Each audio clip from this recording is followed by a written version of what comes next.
continuous probability distribution. This refers to the probability distributions of continuous variables. A continuous variable may contain an infinitely large numbers of possible values. Let's take a look at this small data set. We have 15 numbers that show the number of minutes for passengers to wait at a bus stop before their bus come.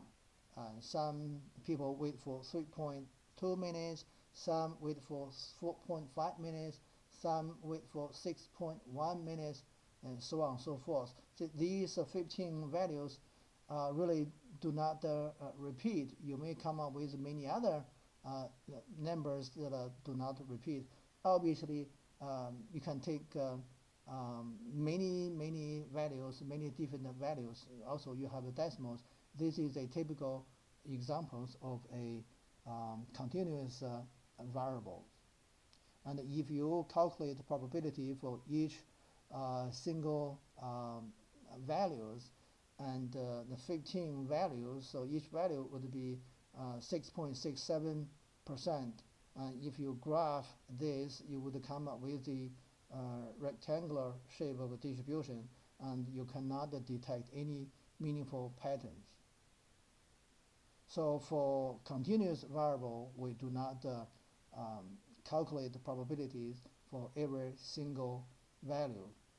What we do here is to group them into value classes or intervals, such as this.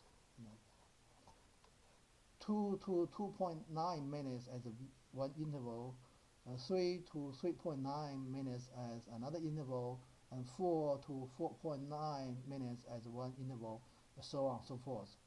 Then we count how many values occurred in this interval, and in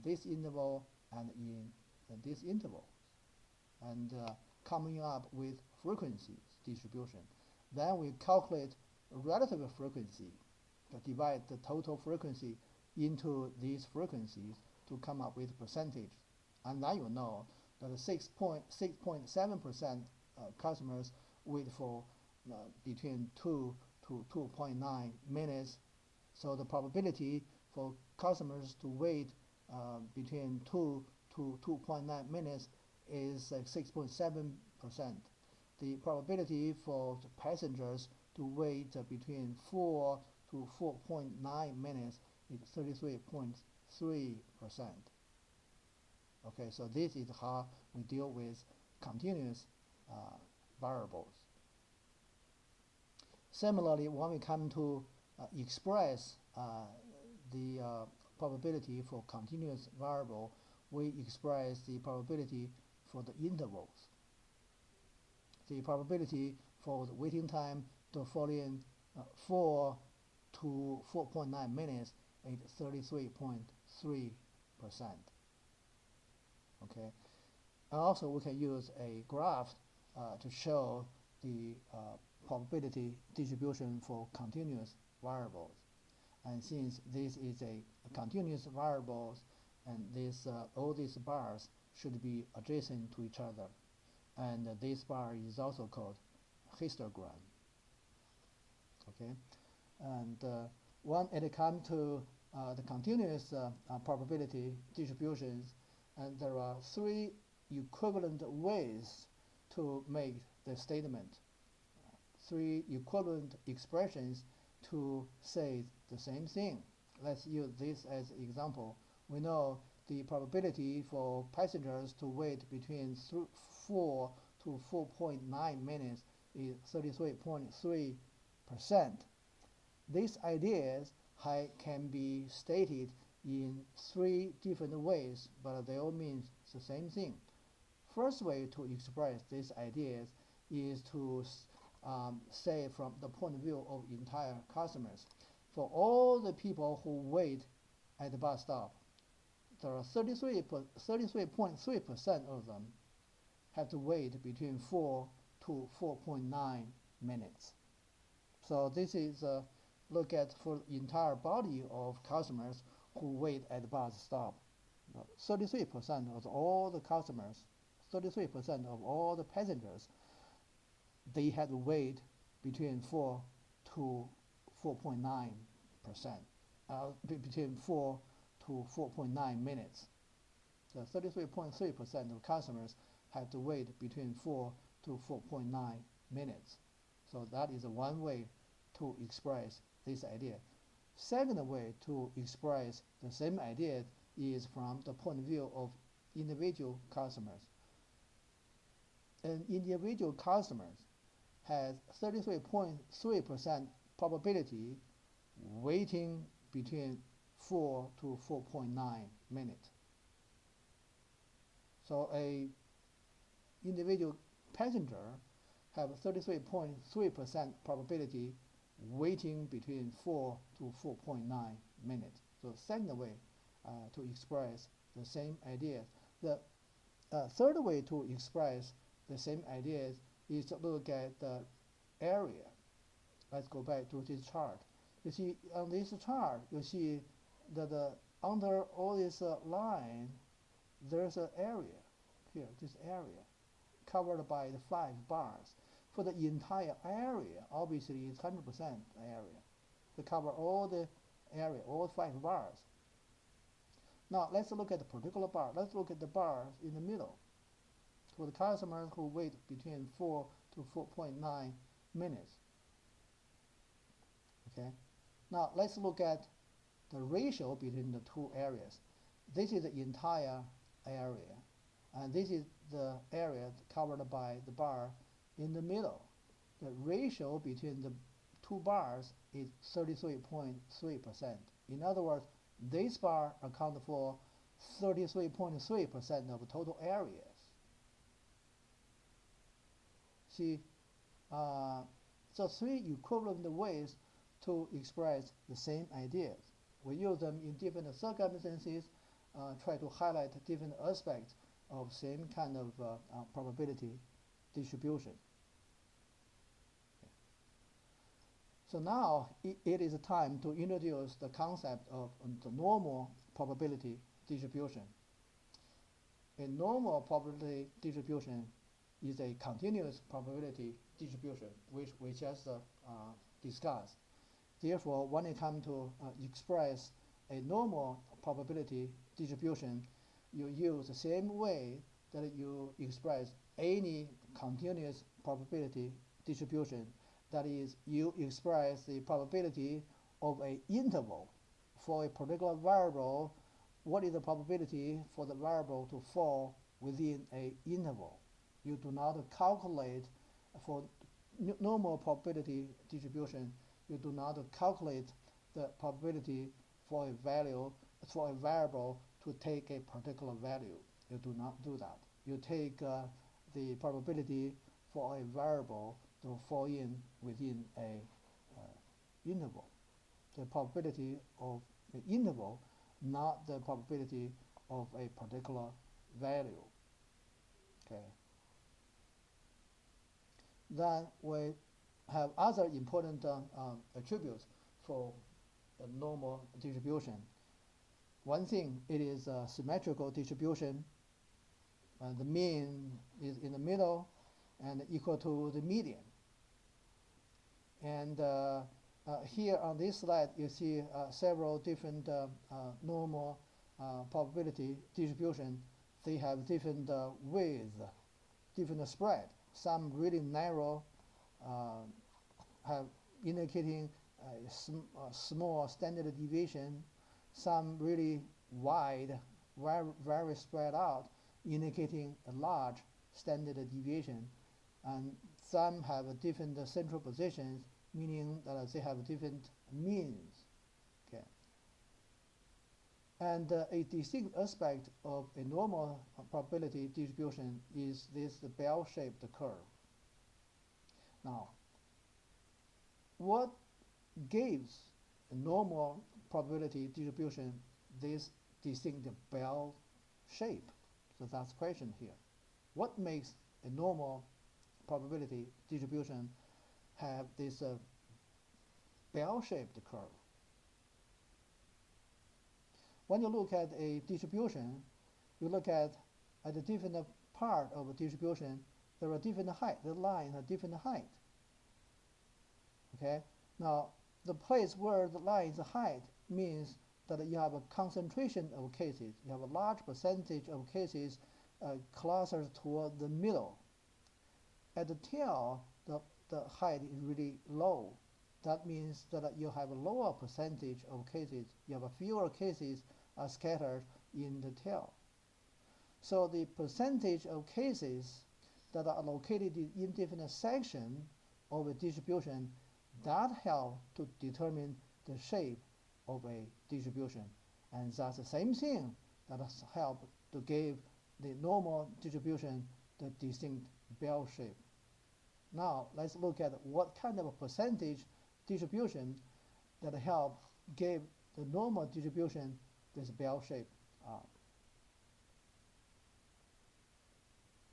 Now let's look at this example. We have a place and we get the information for the last year's annual precipitation, and we find that the annual precipitation for this place conform to a normal distribution with the mean 40 inches and the standard deviation 5 inches. So we laid out all this 60 years annual precipitation. We have this normal curve. In the middle is the mean. In the mean here, 40. Now, if I take an interval here, 45, between 45 and 40, that form interval. Okay, what is 45? 45 is a place, is 40 plus 5, 40 plus 1 standard deviation. So 45 is a value 1 standard deviation above the mean. So it's 1 standard deviation above the mean. Then we take another value below the mean, 35. Now, from 40 to 35 is a 1 standard deviation, right? It's 1 standard deviation. So 35 is 1 standard deviation below the mean. Now, if this is the case, in a normal distribution, between the mean and the 1 standard deviation, I look for my cursor, between the mean and the 1 standard deviation, the percentage of cases is specific. This interval should contain 34.13% of all cases. In the same way, between the mean and the 1 standard deviation below the mean within this interval, it should also contain 34.13% of cases. Now let's look at other intervals. Now we have another value. So in other words, within this bigger, within this entire interval, 1 standard deviation below the mean and 1 standard deviation above the mean, you should have 68.26% of all cases. Now let's look at the other intervals. Now you have a 50.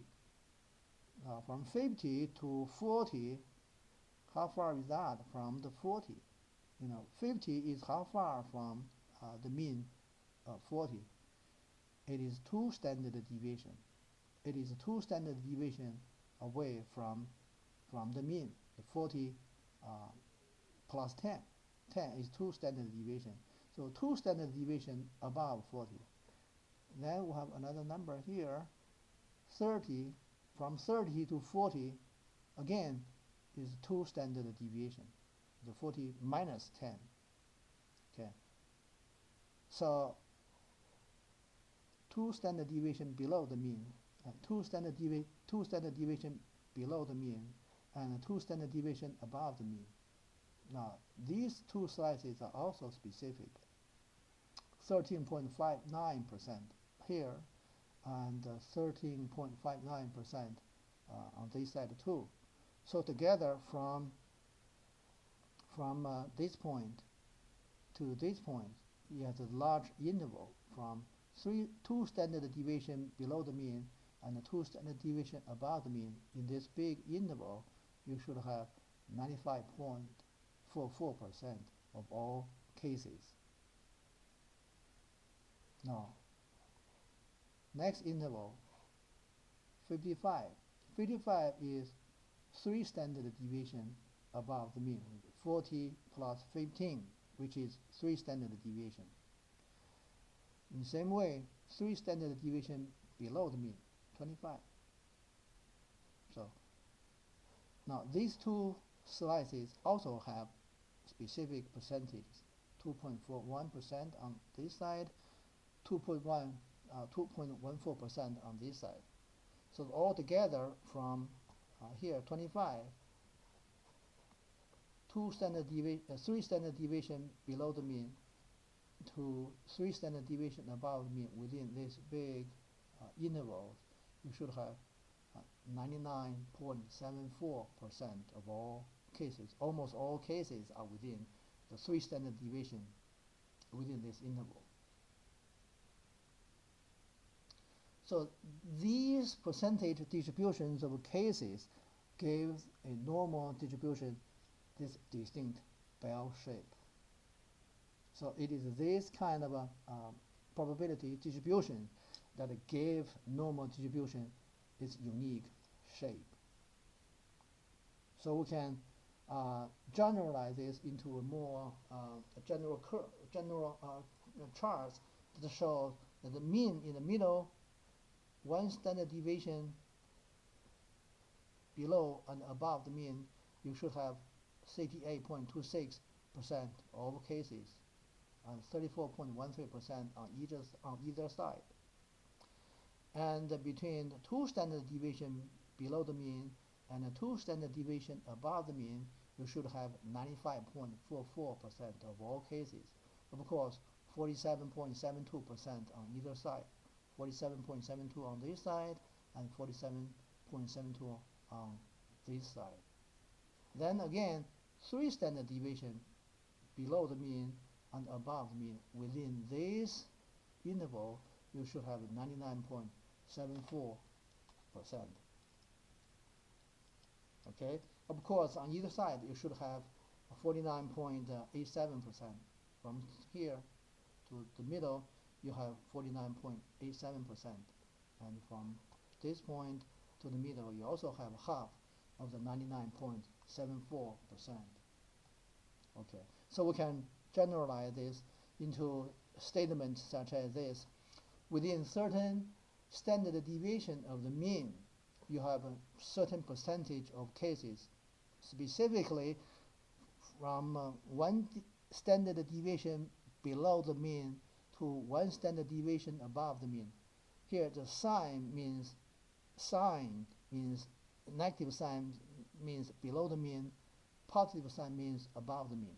From 1 standard deviation below the mean to 1 standard deviation above the mean, you should have 68.26% of cases. From 2 standard deviation below the mean to 2 standard deviation above the mean, you should have 95.44% of all cases. And from 3 standard deviation to 3 below the mean to 3 standard deviation above the mean, you should have 99.72% of all cases.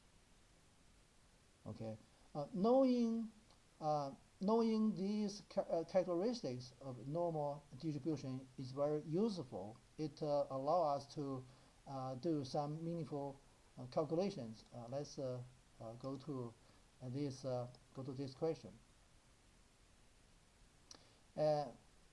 Let's say between what 2 scores do the middle 95.44% of observations fall? Okay. Right now, do not look like this chart. We just have this question here. A normal distribution.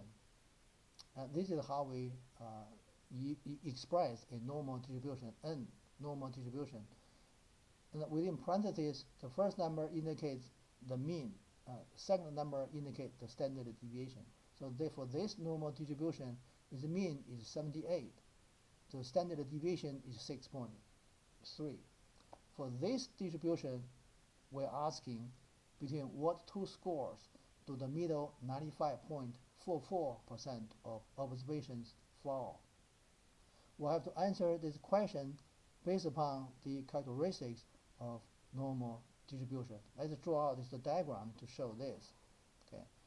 we have a normal distribution. The mean is 78. The question asks, between what two scores do the middle 95.44% cases fall? We know that there are two scores here, x1 and x2. Between them, there are 95.44% of all cases. Okay. So for this question, obviously we need to figure out what are two values here, between which there are 95.44% of all cases. For this question, let's use this chart as a guide here. On this chart, we know that if you want to find 95.44% of cases in a distribution, these are the two values here. Between these two values, you would have 95.44% of cases in the middle. And this value that corresponds to lower bound is 2 standard deviation below the mean. And for this value, it's 2 standard deviation above the mean. So the x1 here must be the 2 standard deviation below 78. x2 must be 2 standard deviation above the mean 78.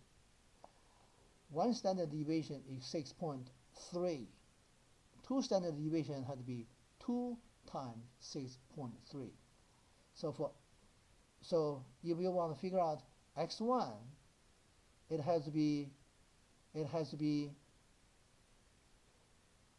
the mean and go back to 2 standard deviation. The mean is 78. The mean is 78. You go back to by 2 standard deviation means 78 minus 2 times standard deviation.